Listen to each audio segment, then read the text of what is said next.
good, YouTube? I'm back, man. We got another video about the Strait of Hormuz. Let's see what Trump doing with that. We're going to get straight into it. Let's see. Conducting a maritime interdiction more than 2,000 miles from the Strait of Hormuz, boarding a sanctioned tanker ship transporting oil from Iran in the Indian Ocean. This coming as President Trump has a new warning for Iran over the Strait. Welcome to a brand new hour of America's Newsroom. I'm Dana Perino. Bill Hemmer is off today. It's great to have you. Got the other Bill. Yes, the other Bill in my life. Good to see you as always. I'm Bill Malugin. President Trump tells Fox right now there's just no rush to make a deal with Iran as the ceasefire remains in place while the U.S. continues to enforce a naval blockade, disrupting illicit networks, providing material support to Iran wherever they operate. The point of this is the economic leverage that we maintain over Iran now. While there's a ceasefire with respect to the military and kinetic strikes, Operation Economic Fury continues, and the crux of that is this naval blockade. So the president, the cards are in his hands. The United States maintains control over this situation. He has all of the leverage, but right now the blockade continues to be massively effective and inflicting maximum leverage and economic pressure on the regime right now. And Lucas Tomlinson has some new information from the White House. He is joining us live on the North Lawn. Lucas, good morning to you. Good morning, Bill. President Trump issuing new orders to the U.S. military to destroy any Iranian boats caught laying mines in the Strait of Hormuz, saying he will blow up the ceasefire if they do. The president also posting on Truth Social moments ago another post about Iran's leadership saying, quote, Iran is having a very hard time figuring out who their leader is. They just don't know. The infighting between the hardliners, who have been losing badly on the battlefield, and the moderates, who are not very moderate at all, but gaining respect, is crazy. We have total control over the Strait of Hormuz. No ship can enter or leave without the approval of the United States Navy. It is sealed up tight until such time as Iran is able to make a deal. Thank you for your attention to this matter. Now, overnight, as you mentioned, Bill, U.S. forces boarding a third Iranian ship, what the military is calling a right of visit boarding of a sanctioned state. Man, they just need to sit Trump down, man. Get him up out of there. This vessel called the Majestic 10, transporting oil from Iran in the Indian Ocean. Pentagon says it will continue global maritime enforcement like this to disrupt illicit networks and interdict vessels providing material support to Iran wherever they operate. Yesterday, Iran seized 2 ships in the Strait of Hormuz after U.S. forces seized 2 of Iran's ships in an apparent tit-for-tat. Iran says the strait remains closed unless the blockade is lifted. And according to Central Command, U.S. forces have directed 31 vessels to turn around or return to port as part of the U.S. blockade against Iran. Here's more from Caroline Levitt on the negotiations with Iran with Martha yesterday. We're waiting to hear back from the Iranian regime.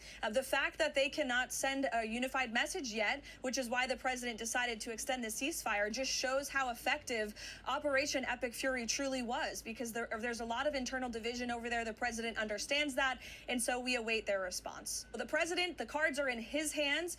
The United States maintains control over the situation. He has all of the leverage.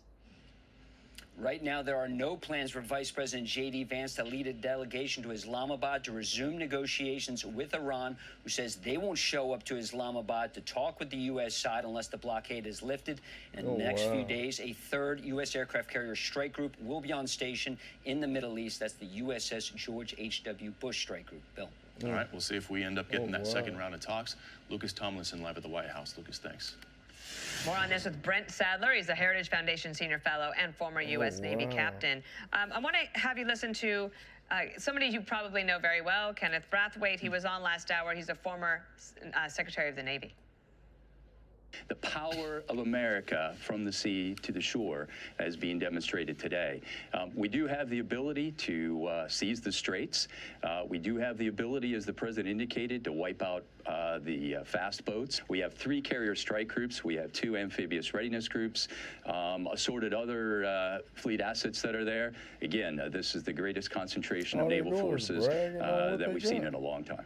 And Brent, as you add the USS George H.W. Bush, that's a lot of naval power there that can help figure out a way to get this to the next stage. Your thoughts this morning? Oh, yes, that's a lot of afloat diplomacy that's headed towards Iran, and they need to take note. I think it's important to kind of also build on what President Trump said in his Truth Point posting just recently, and that is any Iranian forces laying mines will be attacked. I don't think that necessarily invalidates the wider ceasefire. It also should be expanded or considered to go after any of these small boats that are trying to seize or attack shipping going through the straits, like the capture of 2 MSC vessels, arguably in Iran's designated shipping routes. So an interesting way to treat those that are following their diktat.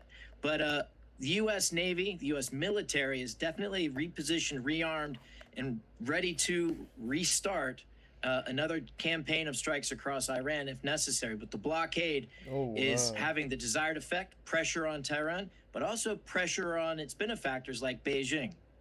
Speaking of that blockade, President Trump had a phone call with our colleague Martha McCallum yesterday afternoon where he talked about it. If we could pull a line out from that phone call, he said, quote, "The blockade scares them even more than the bombing. They've been bombed for years, but the blockade they hate." The president says it's costing Iran upwards of $500 a day to have that blockade. Do you think he's right with his assessment there? The Iranians are more afraid of that blockade than military bombing? Yes, and I think it has to do with the calculation of groups like the IRGC. It's not about dollars or the bucks, it's about power. And if they're not able to maintain their networks of, coercion and brutality on the streets of Tehran, then they will be out of power. And so the blockade's taken away their finances, their ability to continue to arm and to keep the muscle on the streets, so to speak. But at the same time, it's alienating them from their biggest benefactors and allies, like Beijing. Yeah. It's easy to, when you listen to Caroline Levitt, you can get a sense of where they're coming from looking at this. Obviously, they're realistic and they're pragmatic, but they're also saying, okay, these are the things that are going well. If you were take a moment, though, and say, is there anything that concerns you right now? If you were looking at this saying, this very unpredictable situation where you do not have command and control in the Iranian leadership, that seems to me quite dangerous because you don't know who's making decisions. Well, actually, I think it's by design that they're starting to fracture because the only way you get to a better place with Iran is giving an opportunity for the regime to change its nature, to live in peace with its neighbors, to include Israel, not threaten American citizens. And so they're going to fracture. They're going to have a messy period where they're going to change by themselves, hopefully, the Iranian people being the voice that matters most. And the blockade that's being enforced right now is making that focus inward in Iran. And again, not knowing who's in charge, I think this should have been anticipated. And it's part of the byproducts of applying the pressure, economic, as well as the military, the epic fury and the economic fury that's being brought to bear on them. So we'll go through this. The Iranian regime that comes out of this is hopefully one that is acceptable to American interest and not threatening American lives.